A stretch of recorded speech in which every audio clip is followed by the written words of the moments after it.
पाकिस्तानी सैनिकाचा मृत्यू झालेला आहे। 6 विमानं आपण त्यांची तर पाडलेली आहेत। 3 त्यांच्या पायलट्सना युद्ध कैदी बनवलेला आहे। क्वेटामध्ये फ्रंटियर कॉर्प्स मुख्यालय आहे आणि याच शहरामध्ये पाकिस्तानी सैनिकाचा मृत्यू झालेला आहे। भारताने इथं सुद्धा हल्ला केलाय। क्वेटामध्ये सुद्धा आणीबाणी लागू करण्यात आलेली आहे। क्वेटा शहरात पाकिस्तानी सैनिकाचा मृत्यू झालेला आहे। तिन्ही भारताच्या सुदर्शनचा अग्निप्रपात, पाकने असंख्य ड्रोन जळून खाक झालेले आहेत। S-400 एअर डिफेन्स सिस्टीमचा भारताकडून जबरदस्त वापर करण्यात आलाय। भारताच्या हद्दीत शिरलेले शेकडो ड्रोन उडवण्यात आलेले आहेत।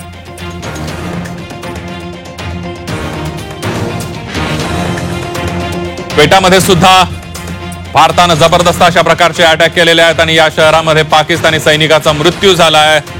क्वेटामध्ये फ्रंटियर कॉर्प्सचं मुख्यालय आहे। आपण बघतोय पाकिस्तानमध्ये कशा पद्धतीने धुळदाण उडालेली आहे त्याचा अंदाज आपल्याला येऊ शकेल। एकंदरीत आपण बघूयात पाकिस्तानमध्ये कोणकोणत्या शहरामध्ये भारताने हे हल्ले केलेले आहेत याचा अंदाज आपण घेऊयात, कारण पाकिस्तानने भारतातल्या सीमावर्ती भागामधल्या शहरांमध्ये हल्ले करायचा प्रयत्न केला।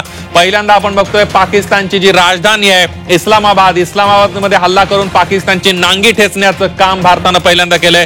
त्यानंतर लाहोर असेल, कराची असेल, फैसलाबाद असेल, सियालकोट, बहावलपूर आणि सरोगाता या ठिकाणी भारताने हल्ले केलेले आहेत। हे आपण या व्यतिरिक्तही अनेक ठिकाणी पेशावरमध्ये हल्ला करण्यात आलेला आहे, क्वेटामध्ये हल्ला करण्यात आलेला आहे, अनेक ठिकाणं आहेत या ठिकाणी मोठ्या प्रमाणात। मात्र ही शहरं पहिल्यांदा खास करून टार्गेट करण्यात आली होती भारताकडून, कारण जर आपण बघितलं तर इस्लामाबाद ही पाकिस्तानची राजधानी आहे।